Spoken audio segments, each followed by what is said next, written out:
Donc là on va essayer de voir un peu le lancer avant.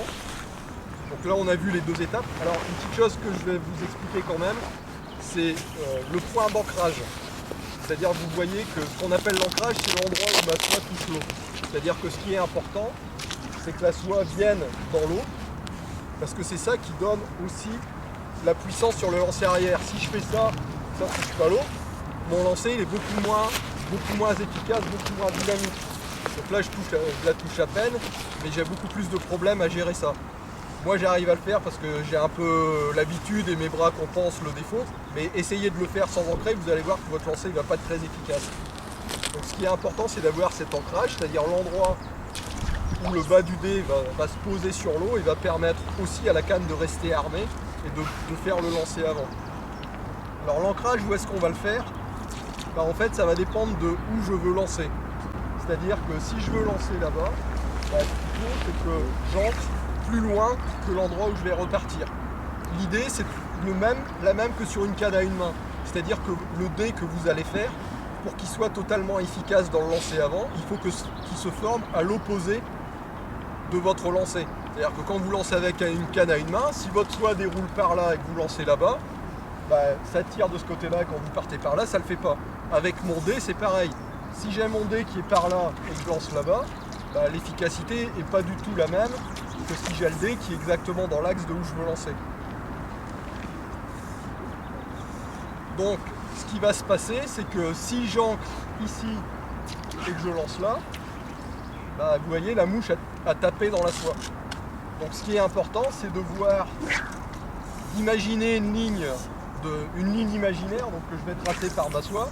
Si je veux lancer là, je veux lancer vers l'arbre qui est en face, il faut que je me dise j'ai une ligne qui est là, ma soie doit venir au-delà et être parallèle à cette ligne.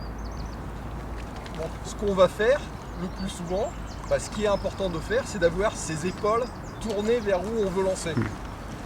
C'est-à-dire que si j'ai mes épaules là et que je veux lancer là-bas, déjà je vais être en torsion quand je vais shooter, je ne vais pas être confortable. Alors que si je suis là, déjà naturellement, de toute façon, mes bras vont tourner et vont faire en sorte que je vais pouvoir me mettre dans l'axe d'où je veux lancer. Si je veux lancer de l'autre côté, je vais me mettre là et je vais pouvoir lancer plus efficacement par là. Donc le premier truc, c'est mettre mes épaules dans le sens d'où je veux lancer. Donc quand on pêche classiquement, en gros, la base c'est 45 degrés. Alors plus c'est lent, ou plus je veux avoir une mouche rapide, plus je vais lancer à 90. Plus j'ai des courants très rapides et que je veux essayer de faire pêcher lent, plus je vais serrer mon angle. Mais ça c'est plus des cours de spé, c'est des cours de pêche. Donc pour ceux qui pêchent en noyer, c'est les mêmes règles. Donc ça veut dire que je vais mettre mes épaules dans l'axe de où je veux lancer. Si je veux lancer là-bas, je vais faire en sorte que mon ancrage se passe au-delà du point où je veux lancer et je vais pouvoir dérouler et lancer sans que j'ai de problème d'emmêlage. Le problème de bouclage qui est un problème récurrent, c'est-à-dire la mouche qui vient taper la soie ou la canne, c'est parce que vous avez ancré trop bas. Le moyen d'aider parfois à ancrer un peu mieux, c'est de démarrer, au lieu de lever comme ça, c'est de démarrer un peu vers la berge, ce qui va en fait vous inciter à accentuer la bascule. Ça fait une espèce de mouvement de double spé en fait. Plutôt que de partir là et là-bas, quand vous avez un peu de mal, il vaut mieux accentuer un peu le mouvement. Et c'est une aide aussi quand on pêche avec des longs bélis. C'est-à-dire des bélis très longs, ça va aider à donner de l'amplitude au mouvement en fait. Ça aide à augmenter l'amplitude du mouvement le fait de faire ça. Donc le lancer avant, c'est le même sur tous les lancers. C'est-à-dire que quel que soit le lancer, que ce soit un double spé, un single spé, un snake roll, un snap tee, vous allez toujours finir en gros avec votre canne ici. Alors en fonction de vos habitudes, de votre physique, il y en a qui vont être là, il y en a qui vont être là. Ce qu'il faut éviter, c'est d'être là. Le geste doit être compact, on doit rester dans ses épaules et tous les gestes vont finir comme ça, comme si vous auriez fait un lancer droit. En lancer droit, vous êtes comme ça, vous allez être là et vous allez shooter en faisant ça et en bloquant la canne haute. Quand vous faites un single spé, vous allez être là, vous allez bloquer là. Quand vous faites un snake roll, vous êtes comme ça, vous allez finir là. Et c'est vraiment le geste que vous allez devoir avoir. Et le geste de shoot, cette main-là va avancer légèrement et surtout celle-là va tirer. Et c'est une accélération, un blocage. Et il faut que la canne reste bloquée en l'air. le défaut classique, c'est vouloir shooter en faisant ça, ce qui souvent aboutit à ce que vous avez vu, c'est-à-dire le bout de la soie qui tombe en paquet. Quand on bloque le geste en l'air, c'est-à-dire le fait de viser les arbres, on fait ça, bah vous voyez la soie elle déroule. Et ce qui est vraiment important, c'est le blocage. Et là j'ai quelque chose qui déroule.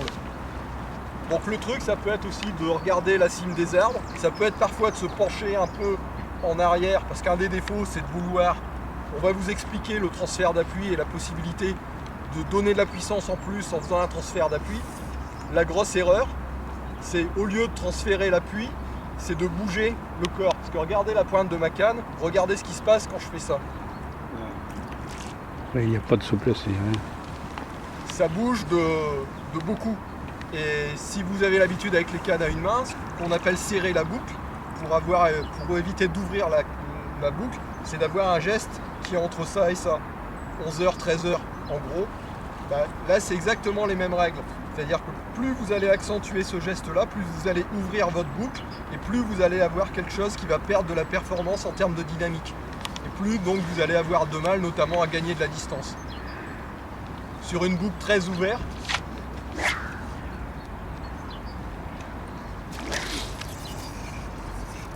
donc vous voyez là, la déroulée, mais elle est très ouverte et là elle ne percera pas le vent si j'ai du vent. Par contre sur une boucle qui va être beaucoup plus serrée et dynamique, bah là je vais percer et là si je lâche du running derrière, le running va suivre. Donc ce que vous allez commencer par faire, bah, c'est pour ceux qui n'ont vraiment pas pratiqué à la canne à deux mains, c'est commencer à faire déjà un peu de lancer droit pour sentir votre canne travailler.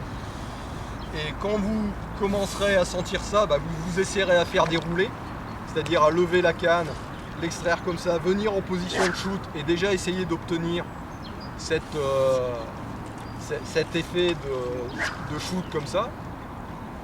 Et quand vous en serez là, bah, vous passerez au spécas, c'est-à-dire que vous allez arracher gentiment votre soie, transférer le poids, c'est-à-dire que là il faut vraiment avoir ce que j'ai pas eu là, c'est-à-dire la soie qui décolle, qui vient toucher l'eau, embrasser l'eau et refaire.